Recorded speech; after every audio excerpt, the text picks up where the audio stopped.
హైదరాబాద్ లో కన్సల్టేషన్ మరియు 3,500 రూపాయల colour Doppler test Avis hospitals లో ఉచితంగా పొందండి.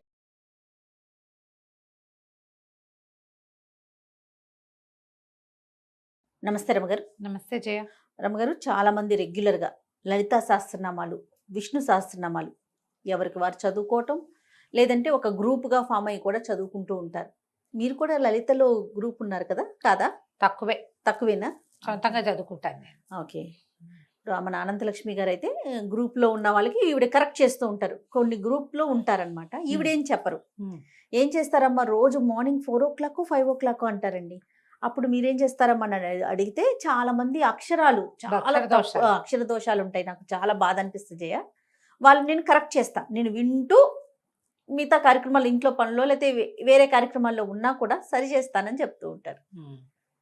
అట్లా అలాంటి గ్రూపులు లేరు. మీరు ఎలా చదువుకోవాలి రమ్మగారు? దీనికి ఏమైనా ప్రత్యేకమైన నియమాలు ఉంటాయా? ప్రతిరోజు ఉదయం సాయంత్రం అట్లా ఉంటుందా? అసలు శక్తి, లలితా సహస్రనామం చదువుకుంటే చాలా శక్తి ఉంటుంది అంటారు కదా అమ్మవారికి సంబంధించి. మీరు ఎలా నమ్ముతారు దీన్ని? ఇది చాలా పురాతనమైనది జయ. ఇది వరకు అందరూ చదివే వాళ్ళు కాదు.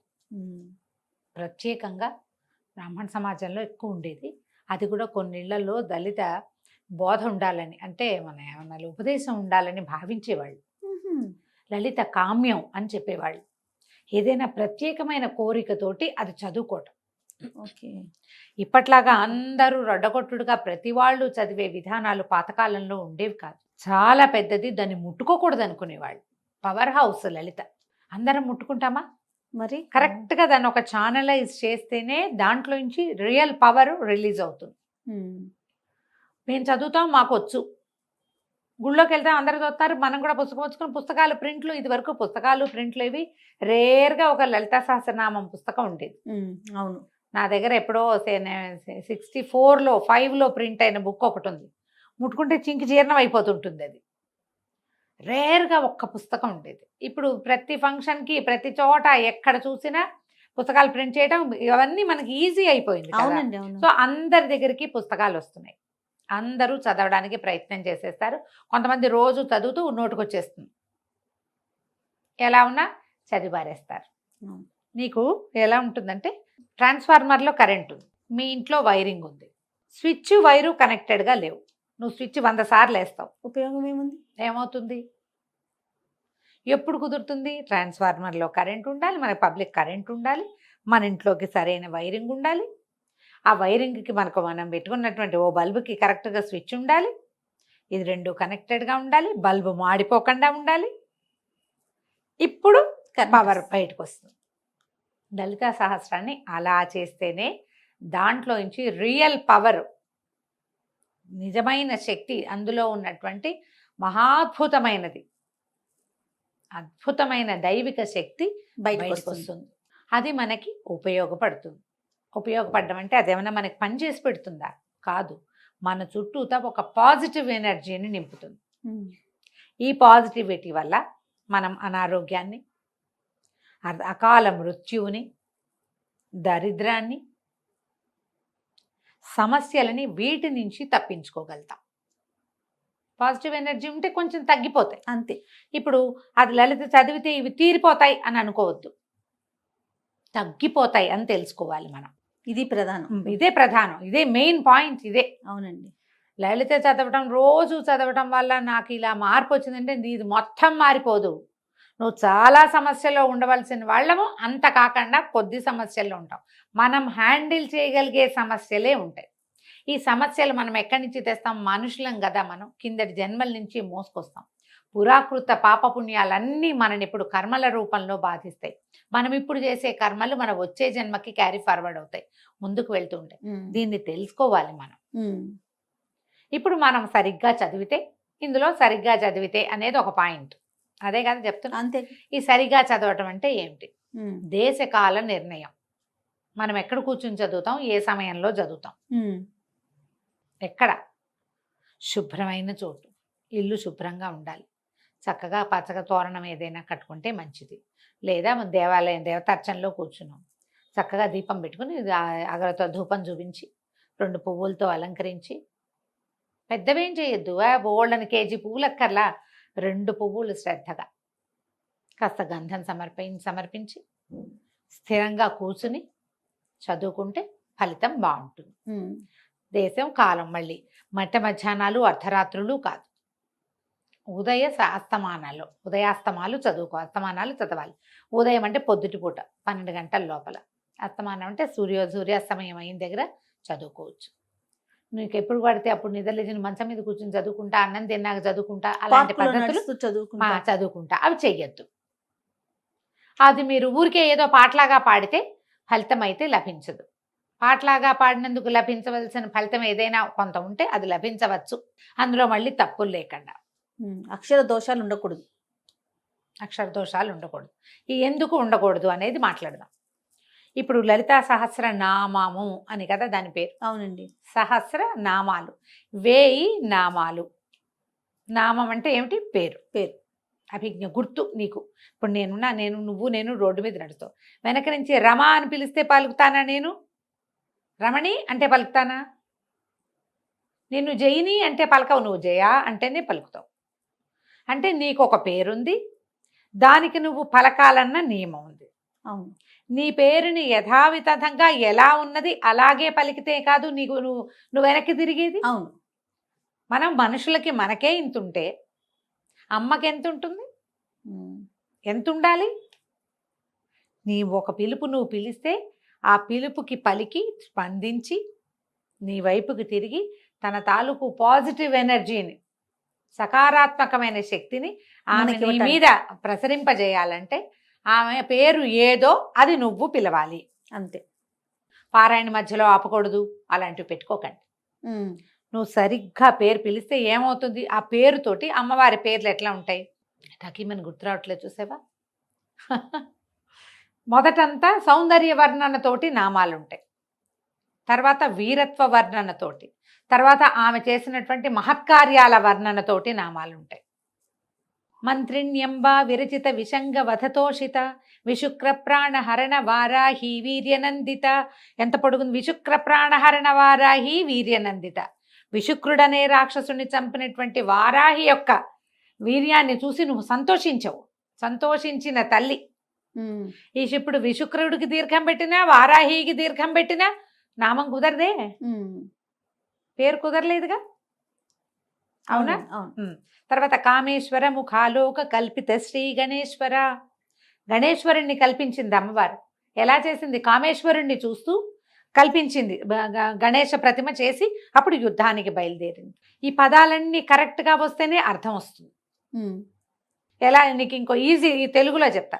ఇప్పుడు మా ఊరి పేరు, మా నాన్నగారి పేరు నేను అని తెలియాలి. నువ్వు ఫలానా వాళ్ళకి ఒక అమ్మాయి ఆవిడ టీవీలో మాట్లాడుతుంది అని చెప్పేసి వాళ్ళకి తెలియలేదనుకో, ఎవరో పెద్దవాళ్ళు. కాదండి, చిట్టుగూడూరులో నరసింహాచార్యులు గారని ప్రిన్సిపాల్ గారు ఉన్నారే, వారి ఆఖరి అమ్మాయి అనగానే నేను అని తెలుస్తానా? అంతే. 5వ అమ్మాయి అంటే నేను తెలియను. చిట్టుగూడూరు కాకుండా పొడగట్లపల్లి కాలేజీ అంటే వేరే వాళ్ళు ఎవరో వస్తారు. చూడు, ఇప్పుడు మనం కరెక్ట్గా ఫలానా ఫలానా ఫలానా పనిచేసి ఫలానాగా సంతోషించిన తల్లి, ఈ అన్ని ఫలానాలు కుదరాలి. ఇట్లా కుదిర్చి మీరు నామాలు చదివితే ఆమె పలుకుతుంది, తననేనని స్పందిస్తుంది. స్పందించే రకపుగా మనం నామం చదవాలంటే నువ్వు అర్థంలో మార్పు రాకుండా, అక్షరాలు చెడగొట్టకుండా చదువుకోవాలి. ఓకే. కొన్ని చదువుతాం, కొన్ని తేలిగ్గా ఉంటాయి, కొన్ని పదాలు చిన్న చిన్నవి ఉంటాయి, కొన్ని పేర్లు అప్పుడు చదివేస్తాం. అరుణాం కరుణా తరంగితాక్షిం క్లియర్గా ఉంది. ధృత పాశాంకుశ పుష్పబాణ చాపాం, ఇది కూడా క్లియర్గానే ఉంది. ఇలాంటి చిన్న చిన్న పదాలు అప్పుడు పలికేసి పెద్ద పెద్ద వాటి అప్పుడు ఏం చేస్తాం? అది మొత్తం ఒక సమాసం అనుకో, ఓ ముక్కటు ఓ ముక్కిటు కట్ చేసేస్తాం. కొన్ని చోట్ల అక్కర్లేని దీర్ఘాలు పెడతాం, కొన్ని చోట్ల ఒత్తులు పెడతాం. చాలామంది ఎక్కువగా చేసే పొరపాటు దుష్ట దూరా దురాచార శమని దోషవర్జిత చదవాలి.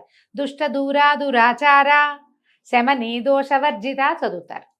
దుష్ట దూర కనపడుతుంది, దుష్టుల్ని దూరంగా ఉంచుతుంది.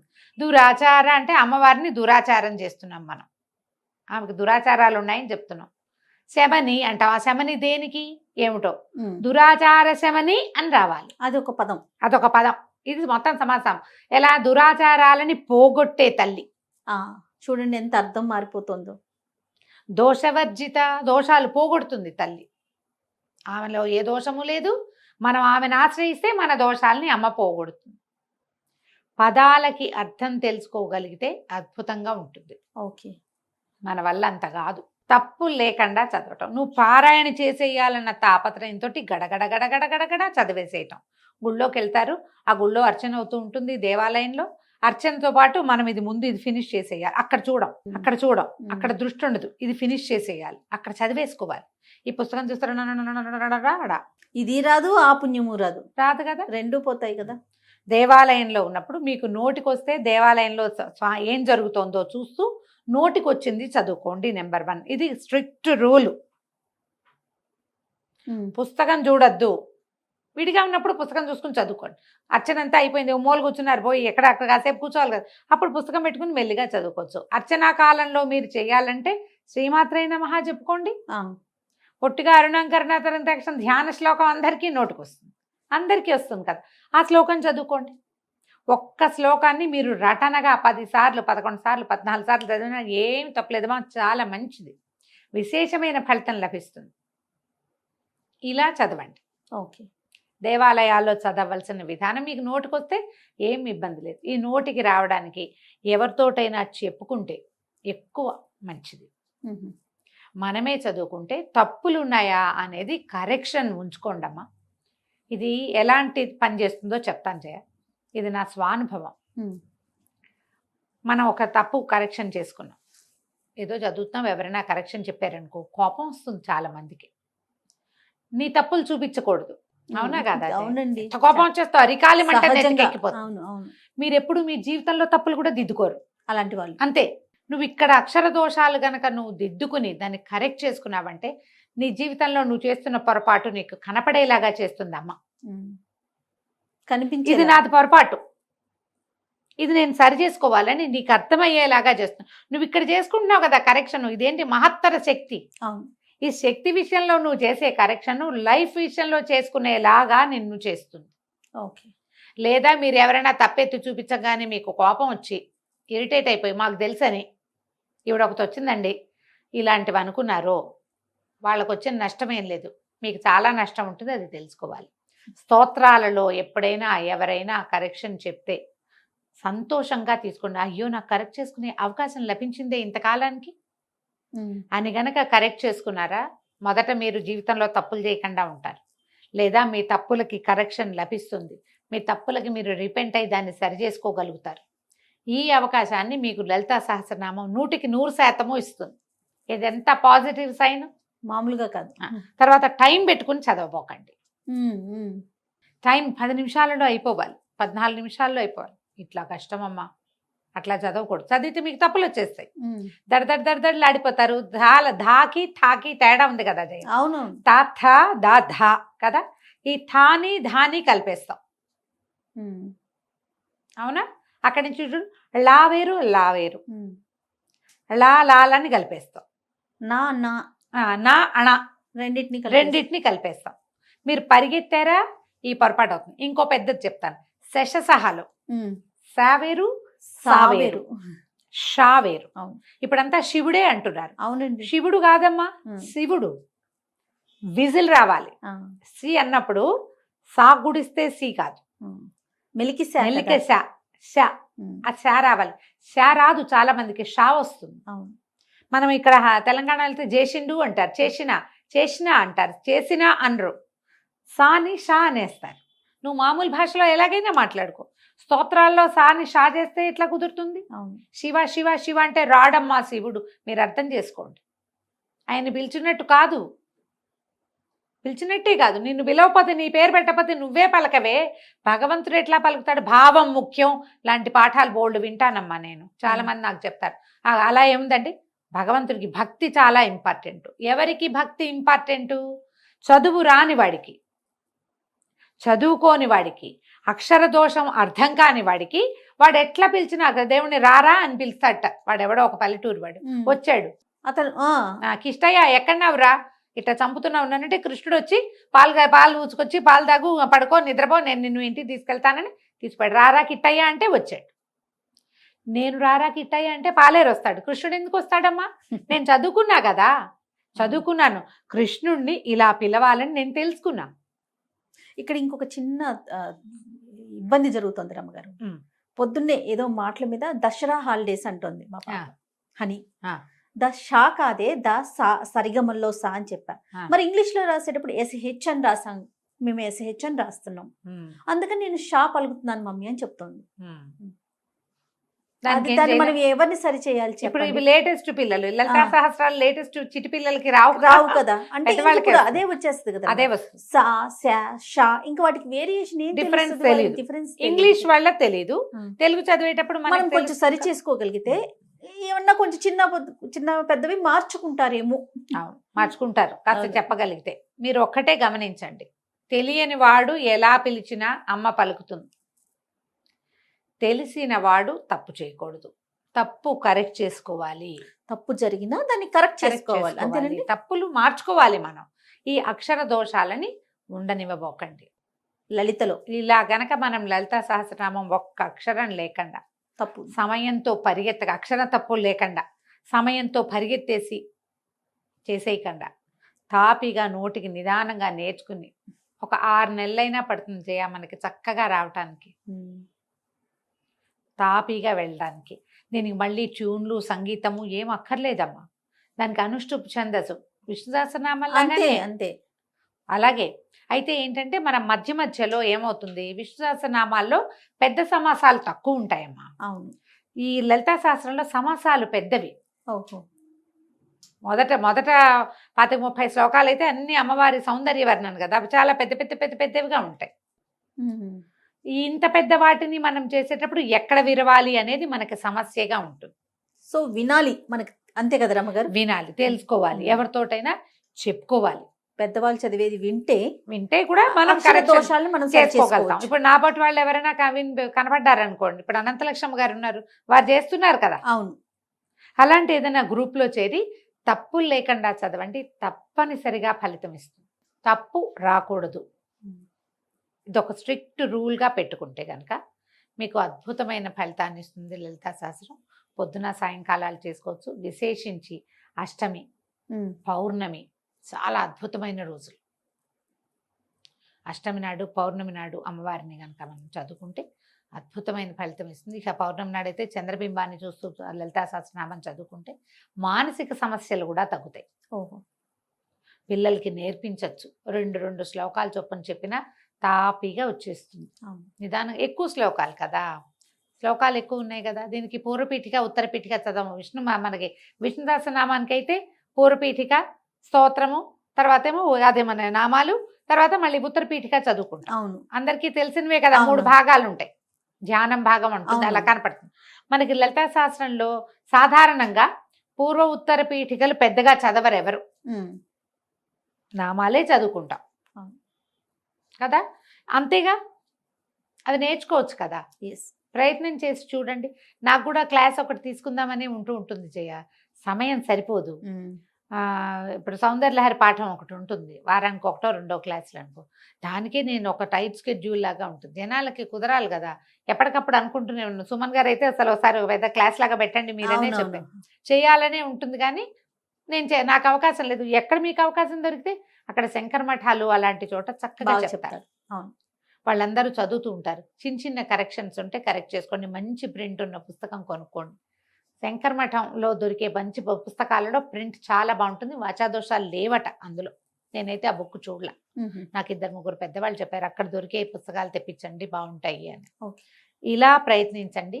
అప్పుడు ఈ లలితా సహస్రనామంలో ఉన్నటువంటి పరమాద్భుతమైన మహత్తరమైన పాజిటివ్ ఎనర్జీ, దైవికమైన శక్తి మనకి తోడుంటుంది. సొంతం అవ్వదు, తోడుంటుంది. తోడుంటే చాలు కదా రామగారు. మన వెనకాల ఉంటుంది, మనతో పాటు ఉంటుంది. నిత్యము చదువుకోవచ్చు మీ ఓపిక అవకాశాన్ని బట్టి. డ్రైవ్ చేస్తూ చదవచ్చా అని ఒకరు అడిగారు. పాపం వాళ్ళకి అవకాశం లేదు, ఏం చేస్తారు? ఏదో చేయండి అమ్మా. మరి పార్క్లో వాకింగ్ చేస్తూ కాకుండా శుభ్రంగా తయారై ఇంట్లో ఏదో పూజ చేసుకుని వెళ్తారు కదా, చదువుకోండి. మరి ఇక తప్పదు కదా. అది రైట్. నమస్తే. నమస్తే జయ.